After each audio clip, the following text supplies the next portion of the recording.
Hey everybody, I have some exciting news that I wanted to share with you, but first make sure that you subscribe and you share the channel so we can continue to grow this little YouTube community for chickens that we have going on. I appreciate all the new subscribers. So, my local farming store in my town that I live in here is going to be getting chicks in a week and a half. And they agreed to let me help with any sick chicks they might be having in, and they're going to share my channel and my information with customers that might be looking for help with chicks. So, it's imperative that I get some chick information videos loaded. So first things first, I'm going to show you the best way to set up a chick brooder. So this is just a small setup that I have here just to show you how I do it. Some people will actually use those mesh playpens for babies and toddlers. Those work great too, and the same tips can apply to a setup like that. I had a suggestion given to me by my breeder friend named Deborah.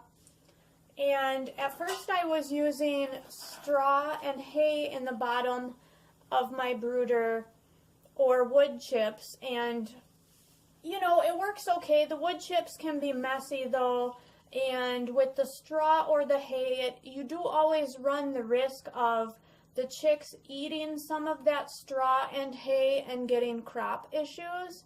So she said to me to get this shelf liner that they make. This is found over by dishes and kitchenware in stores.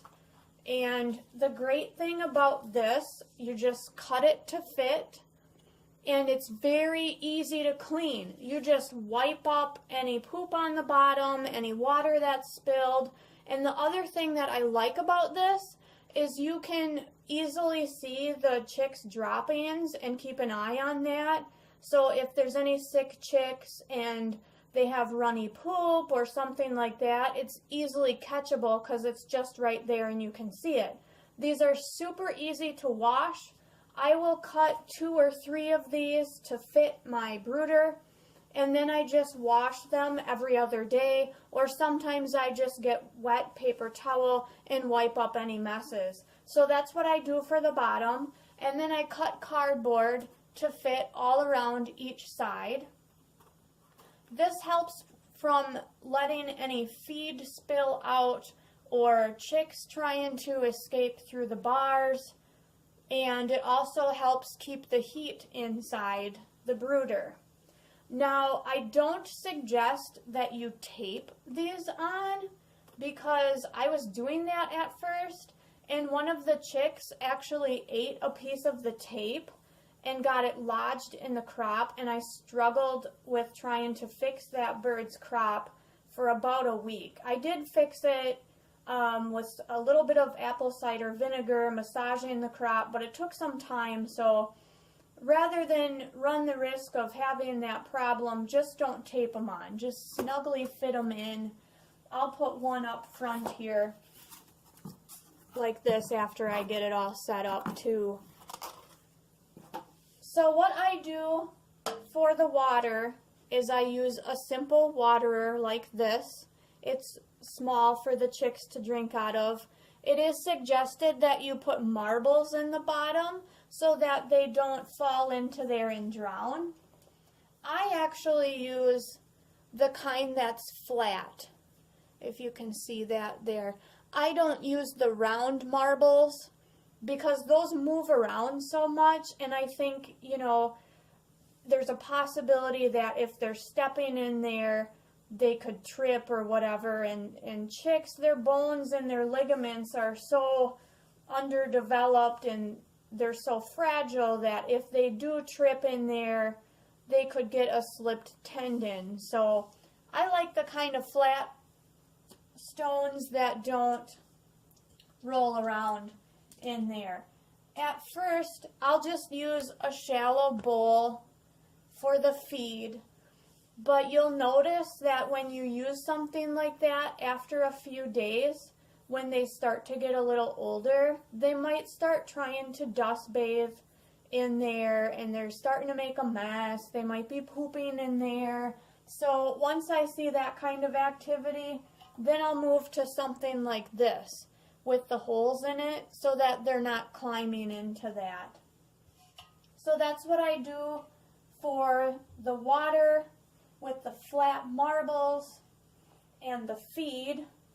Now there's different kinds of heaters out there that you can use, and a lot of people just use the red heat lamp, the bulb with the metal base on it, and those are so risky for catching fires because chicks produce so much dust from their feather dander.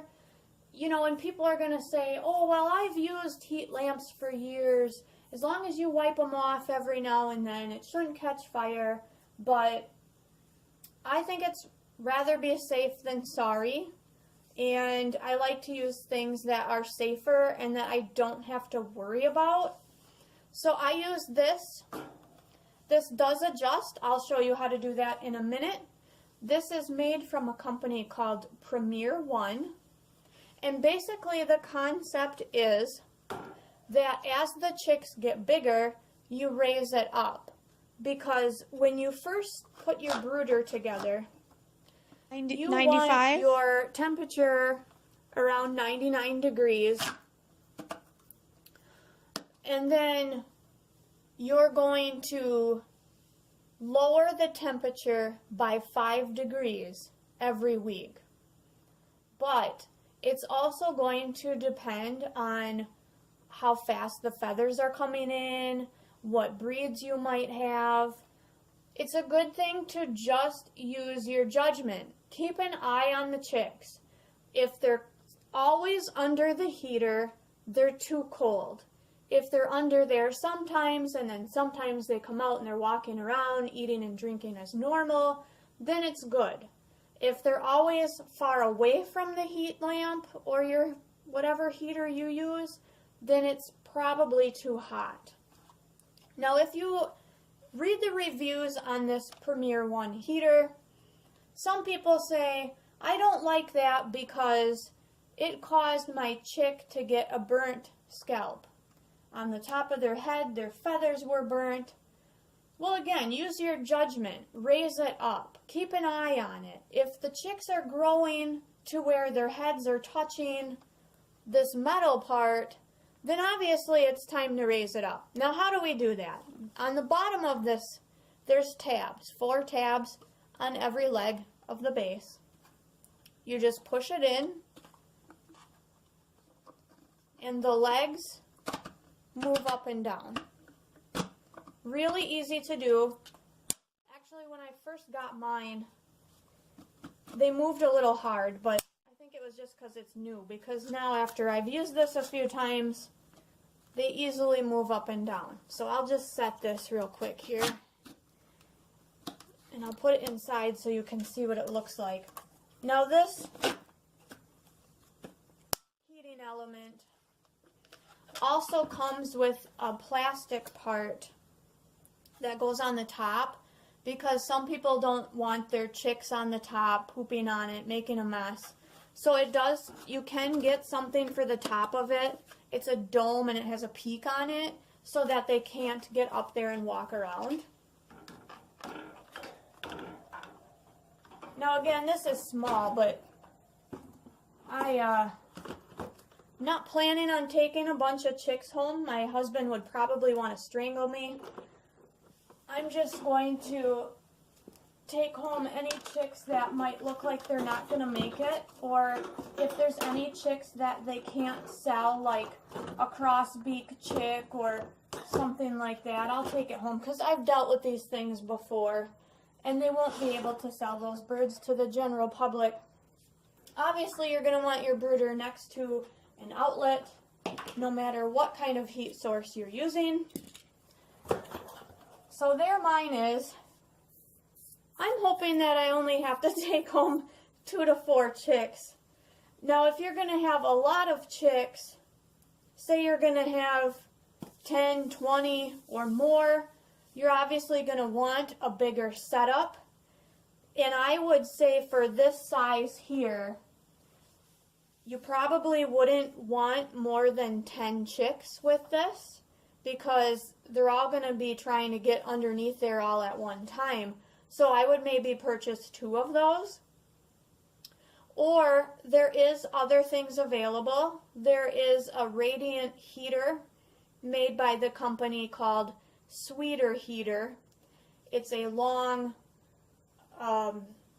heating element. Again, very, very safe to use. I actually have those in my coops outside for my adult birds. You can probably see those heaters both in my coop tour video and also in my rare breeds video. In the very beginning, I show the inside of my coop.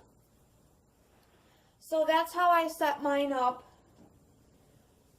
Pretty simple, works really good, doesn't make a mess. Of course, it's best to set up your brooder on a tile floor if you can, but I don't want my brooder in our kitchen or in our bathroom, so I do have mine on carpet. I just put a towel or a blanket underneath, and also what I do is put a towel or blanket over the top of it towards the back, because you want all the heat that's produced by this to stay inside.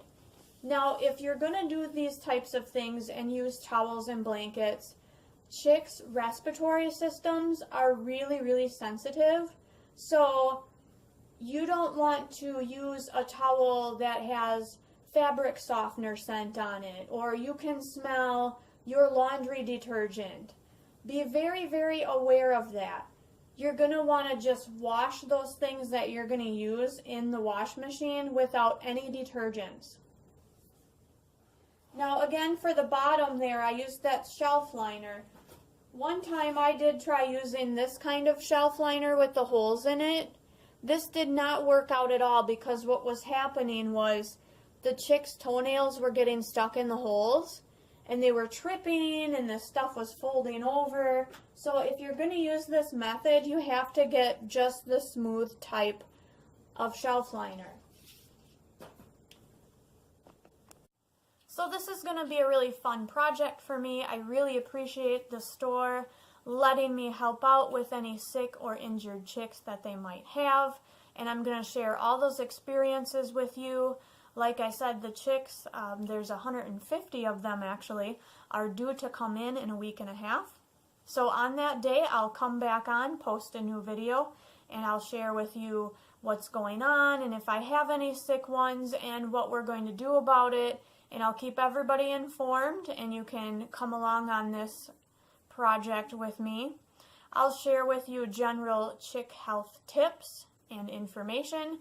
There's several things that can happen with chicks, pasty butt, splayed leg, things like that. So thanks so much for watching. Again, please share the channel. Please subscribe. I appreciate it very much.